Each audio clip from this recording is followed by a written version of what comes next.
So hello students, आज हम पढ़ते हैं 10 MCQs on molecular basis of inheritance जो आपके नीट के सिलेबस से होंगे। तो स्टार्ट करते हैं फर्स्ट क्वेश्चन से। सो फर्स्ट क्वेश्चन यहाँ पे पूछा गया है, anti parallel strand of DNA molecule means that. तो एंटी पैरेलल जो वर्ड होता है डीएनए मॉलिक्यूल में वो क्या डिनोट करता है या उसका मतलब क्या है। तो फर्स्ट ऑप्शन दिया है यहाँ पे, one strand turns anti clockwise. तो हमें पता है कि डीएनए के मॉलिक्यूल में दो स्ट्रैंड्स होते हैं जो हेलिकली अरेंज्ड होते हैं। दो स्ट्रैंड्स जो हेलिकली अरेंज्ड होते हैं जिनको हम एंटी पैरेलल स्ट्रैंड्स भी कहते हैं, जिसका एक एंड जो होता है वो थ्री डैश एंड होता है और उसके ऑपोजिट एंड में आएगा that is five dash and. Three dash and में OH ग्रुप फ्री होता है और फाइव डैश एंड में फॉस्फेट ग्रुप फ्री होता है। अगर थ्री डैश एंड यहाँ पे है तो एंटी पैरेललिटी मतलब इसके ऑपोजिट एंड पे आएगा फाइव डैश एंड, और फाइव डैश एंड के इस एंड पे प्रेजेंट होगा that is three dash and. तो फर्स्ट ऑप्शन में one strand turns anti clockwise कहा गया है, लेकिन यहाँ पे वन स्ट्रैंड नहीं होते हैं डीएनए में, देयर आर टू स्ट्रैंड्स। तो ये ऑप्शन आपका फर्स्ट ऑप्शन रॉन्ग हो जाएगा। सेकेंड ऑप्शन में बोला गया है, the phosphate groups of two DNA strands at their ends share the same position. अब फॉस्फेट ग्रुप का सेम पोजीशन कहा गया है, लेकिन यहाँ पे देखो फाइव डैश एंड पे फॉस्फेट ग्रुप प्रेजेंट होता है। अगर यहाँ पे OH ग्रुप है तो इसके अदर एंड पे फॉस्फेट है, मतलब अगर बोलेंगे फॉस्फेट ग्रुप है तो उसके सेम पोजीशन में फॉस्फेट ही आना चाहिए था, लेकिन यहाँ पे OH ग्रुप आया है। तो ये ऑप्शन भी क्या हो जाएगा, रॉन्ग हो जाएगा। थर्ड ऑप्शन में बोला गया है, the phosphate groups at the start of the two DNA strands at are in the opposite position. तो यहाँ पे देखो सेकंड और थर्ड में एक ही वर्ड में डिफरेंस है, यहाँ पे सेम पोजीशन दिया गया है और यहाँ पे ऑपोजिट पोजीशन दिया गया है। और जब हम MCQ सॉल्व करते हैं तो जब भी ऐसे कॉन्ट्राडिक्टरी ऑप्शंस आते हैं तो इन्हीं में आपका आंसर होता है। तो यहाँ पे सेम बोला, यहाँ पे ऑपोजिट बोला गया है। तो फॉस्फेट ग्रुप देखो इसमें ऑपोजिट एंड में प्रेजेंट है और ये करेक्ट है। यहाँ पे एक फॉस्फेट ग्रुप है तो इसके ऑपोजिट एंड में दूसरा फॉस्फेट ग्रुप है। तो ये थर्ड ऑप्शन जो है ये हो जाएगा हमारा करेक्ट ऑप्शन। फोर्थ में कहा गया है, one strand turns clockwise, clockwise होता ही नहीं है डीएनए स्ट्रैंड में, एंटी क्लॉकवाइज उनका रोटेशन होता है। ठीक है, तो इसका करेक्ट ऑप्शन है option number 3। So let's move on to the next question. Next question में पूछा गया है, the length of DNA molecule greatly exceeds the dimensions of the nucleus in eukaryotic cell, how is this DNA accommodated. तो यहाँ पे पूछा गया है कि हम जब यूकैरियोटिक सेल की बात करते हैं सच एज ह्यूमन सेल, तो उसमें यूकैरियोटिक सेल में न्यूक्लियस जो होता है, न्यूक्लियस का डायमेंशन अप्रोक्सीमेटली 0.6 माइक्रोमीटर होता है और जो डीएनए का लेंथ है वो अप्रोक्सीमेटली 2.3 मीटर होता है। तो ये 2.3 metre of DNA, 2.3 metre of DNA इस 0.6 माइक्रोमीटर के छोटे से न्यूक्लियस में कैसे फिट होगा। तो ये जो हम पढ़ते हैं ये पढ़ते हैं हम पैकेजिंग ऑफ यूकैरियोटिक सेल में, पैकेजिंग ऑफ यूकैरियोटिक सेल। तो उसमें हम पढ़ते हैं कि डीएनए का जो है सुपर कॉइलिंग किया जाता है इन न्यूक्लियोसोम। तो न्यूक्लियोसोम क्या होते हैं, न्यूक्लियोसोम में पाया जाता है दैट इज हिस्टोन ऑक्टामर, और हिस्टोन ऑक्टामर के ऊपर डीएनए के डबल स्ट्रैंड जो है वो वाउंड होते हैं या बाउंड होते हैं। तो इसको हम न्यूक्लियोसोम कहते हैं और न्यूक्लियोसोम का वहां पे सुपर कॉइलिंग किया जाता है ताकि डीएनए इस न्यूक्लियस के अंदर फिट हो जाए। तो आपका राइट आंसर हो जाएगा सुपर कॉइलिंग ऑफ न्यूक्लियोसोम। बाकी ऑप्शंस को अगर देखें हम तो फर्स्ट ऑप्शन में deletion of non essential genes कहा गया है, थर्ड ऑप्शन में डीएनए डाइजेशन कहा गया है, और फोर्थ ऑप्शन में through elimination of repetitive DNA कहा गया है। तीनों भी ऑप्शन में डीएनए से कुछ पार्ट या कुछ जीन्स को रिमूव करने की बात की गई है जो हम पैकेजिंग या डीएनए अकोमोडेशन में नहीं करते हैं। तो करेक्ट ऑप्शन हो जाएगा option number 2, that is super coiling of nucleosome. So let's move on to the next question. Next question में पूछा गया है, amino acid sequence in protein synthesis is decided by the sequence of. Protein synthesis में जो amino acid के sequence होते हैं वो कौन डिसाइड करता है। तो हमें पता है कि प्रोटीन जो होता है वो mRNA से बनता है, mRNA से आगे प्रोटीन का फॉर्मेशन होता है जिसे हम ट्रांसलेशन भी कहते हैं। तो यहाँ पे प्रोटीन में जो अमीनो एसिड का सीक्वेंस होता है वो mRNA का मॉलिक्यूल डिसाइड करता है। ठीक है, तो mRNA is the correct option. TRNA transfer या एडाप्टर मॉलिक्यूल होता है, सी डीएनए तो होता नहीं है, आरआरएनए भी नहीं होता है, आरआरएनए भी राइबोसोम का पार्ट होता है। सो अमीनो एसिड का सीक्वेंस करने वाला मॉलिक्यूल है that is mRNA. So right option is option number 2। So let's move on to the next question.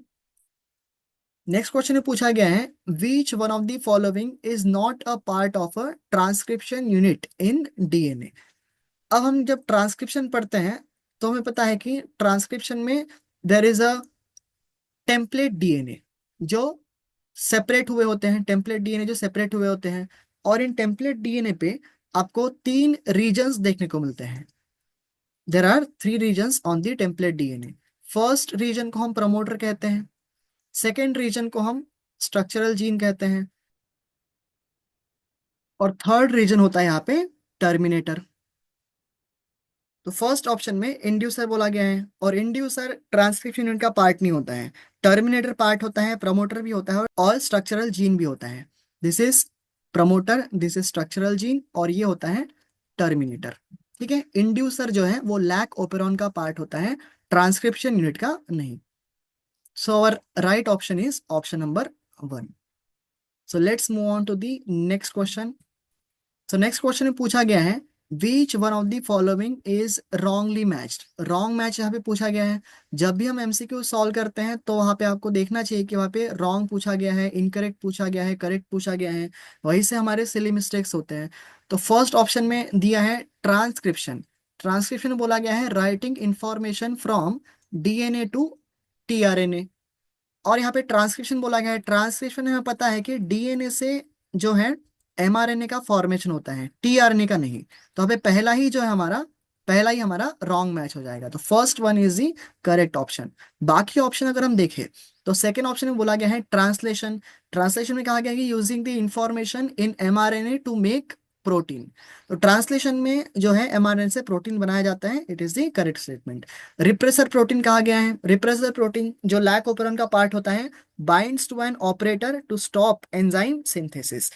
तो लैक ओपेरॉन में जो ऑपरेटर जीन है वो ब्लॉक किया जाता है बाय दी रिप्रेसर प्रोटीन जो आई जीन से बनता है, और एंजाइम सिंथेसिस को वहां पे स्टॉप किया था। ये भी जो है करेक्ट स्टेटमेंट हो जाएगा। नेक्स्ट स्टेटमेंट दिया है ऑपेरॉन। ऑपेरॉन के 3 पार्ट्स दिए हैं, structural gene, operator and promoter, और वो तीनों भी ऑपेरॉन के पार्ट होते हैं। तो ये भी स्टेटमेंट आपका करेक्ट है। तो रॉन्ग पूछा गया था, तो रॉन्ग स्टेटमेंट है ट्रांसक्रिप्शन, जिसमें डीएनए से एमआरएनए बनता है, ना कि tRNA. So right option is option number 1। So let's move on to the next question. Next question में पूछा गया है सिलेक्ट दी करेक्ट ऑप्शन, जिसमें कॉलम नंबर 1 में दिया है डायरेक्शन ऑफ आरएनए सिंथेसिस, और दूसरे कॉलम में दिया है direction of a reading of the template DNA strand. अब जब हम अगर यहाँ पे ट्रांसक्रिप्शन की बात करें तो ट्रांसक्रिप्शन में अगेन 2 डीएनए के टेम्पलेट स्ट्रैंड होते हैं जो सेपरेट हुए होते हैं, और बीच में फॉर्म होता है एमआरएनए का मॉलिक्यूल, या ऐसे हम रिप्रेजेंट करते हैं। तो टेम्पलेट स्ट्रैंड का अगर हम पोलैरिटी देखें तो टेम्पलेट स्ट्रैंड का पोलैरिटी होता है फ्रॉम 3' टू 5' एंड। और यहाँ पे जो नया ये टेम्पलेट स्ट्रैंड है जो कि डीएनए का टेम्पलेट स्ट्रैंड है, और यहाँ पे जो नया एमआरएनए स्ट्रैंड बनता है उस एमआरएनए स्ट्रैंड की पोलैरिटी होती है फ्रॉम 5' टू 3' एंड। तो ऑप्शन में देखें फर्स्ट कॉलम के, तो यहाँ पे 5' टू 3' एंड दिया है जो direction of RNA synthesis show कर रहा है, और यही हमारा सिंथेसाइज स्टैंड होता है एमआरएनए का, जिसकी पोलैरिटी 5' 3' होती है। तो ये करेक्ट ऑप्शन है। नेक्स्ट में 3' टू 5' दिया है, तो ये रॉन्ग हो जाएगा, और यहाँ भी 3' टू 5' ये भी रॉन्ग हो जाएगा। तो यहाँ भी थर्ड ऑप्शन में भी 5' टू 3' दिया है।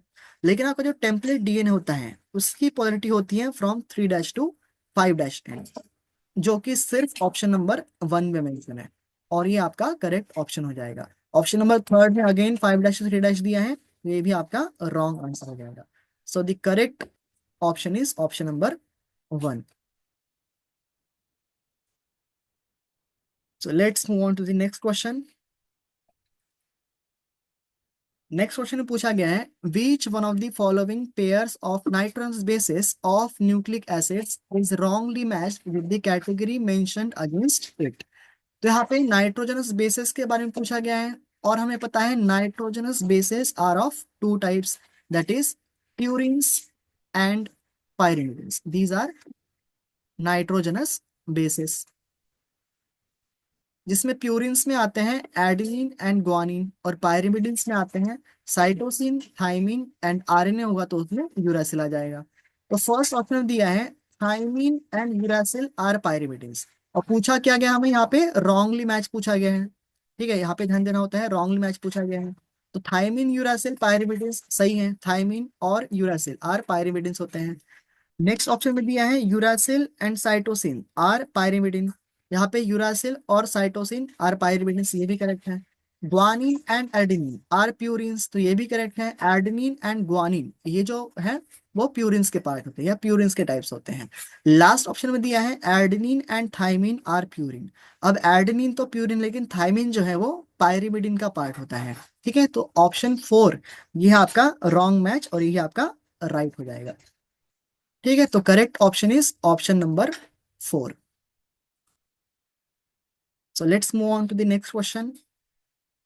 नेक्स्ट क्वेश्चन में पूछा गया है ट्रांसफॉर्मेशन वाज डिस्कवर्ड बाय, और यहाँ पे ऑप्शन दिए हैं Meselson and Stahl, then Hershey and Chase, third option में दिया है ग्रिफिथ एंड फोर्थ में दिया है वॉटसन एंड क्रिक।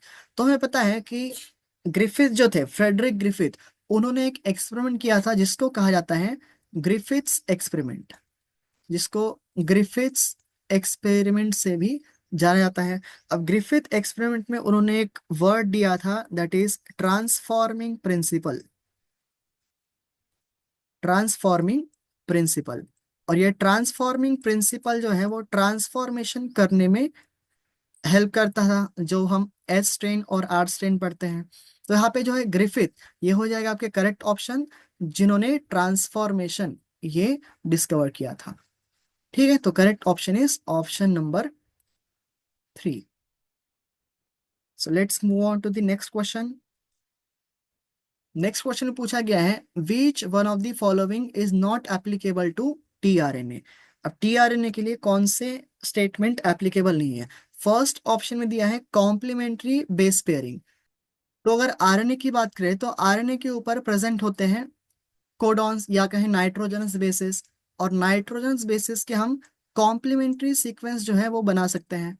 अगर यहाँ पे कोई सीक्वेंस मेंशन है टी आरएनए के ऊपर तो हम उसके कॉम्प्लीमेंट्री बेसिस बना सकते हैं। जैसे यू के सामने आएगा ए के सामने आएगा यू, सी के सामने ट्रिपल बॉन्ड से आएगा जी, तो उसके हम कॉम्प्लीमेंट्री बेस पेयरिंग कर सकते हैं। तो ये फॉलो करता है, तो ये ऑप्शन हो जाएगा या स्टेटमेंट हो जाएगा करेक्ट। यहाँ पे नॉट एप्लीकेबल पूछा है। सेकेंड ऑप्शन में दिया है 5' फॉस्फोराइल एंड 3' हाइड्रोक्सिल ग्रुप। तो अगर ये एमआरएनए स्ट्रैंड तो इसके ऊपर आप मेंशन करते हैं कि ये 5' एंड होता है और ये 3' एंड होता है, तो ये भी करेक्ट है। Heterocyclic nitrogenous bases. अब हेट्रोसाइक्लिक नाइट्रोजनस बेसिस जो हमारे दो नाइट्रोजनस बेसिस हैं, एक प्यूरिन्स एंड पायरिमिडिन्स, उसमें प्यूरिन जो है, प्यूरिन के पास होते हैं दो हेट्रोसाइक्लिक मॉलिक्यूल, एक 6 कार्बन मॉलिक्यूल होता है और दूसरा 5 कार्बन मॉलिक्यूल होते हैं, और यही हमारा जो है, और ये भी जो है एप्लीकेबल होता है आरएनए के ऊपर। नेक्स्ट दिया है चार्ज ऑफ रूल।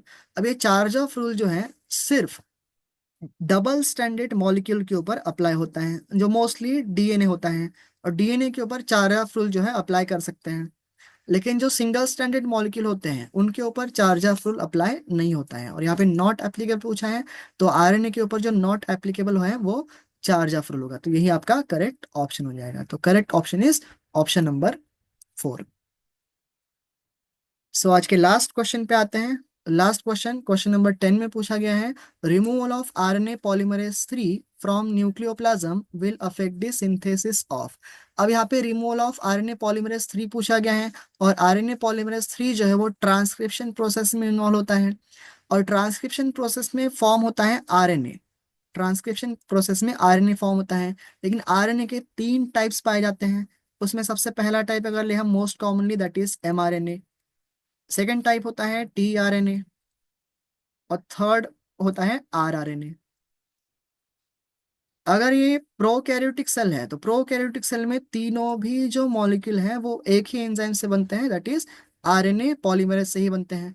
लेकिन अगर ये यूकैरियोटिक सेल है तो यूकैरियोटिक सेल में अगर 3 इन आरएनए को बनाना है तो सेपरेट एंजाइम्स यूज होते हैं।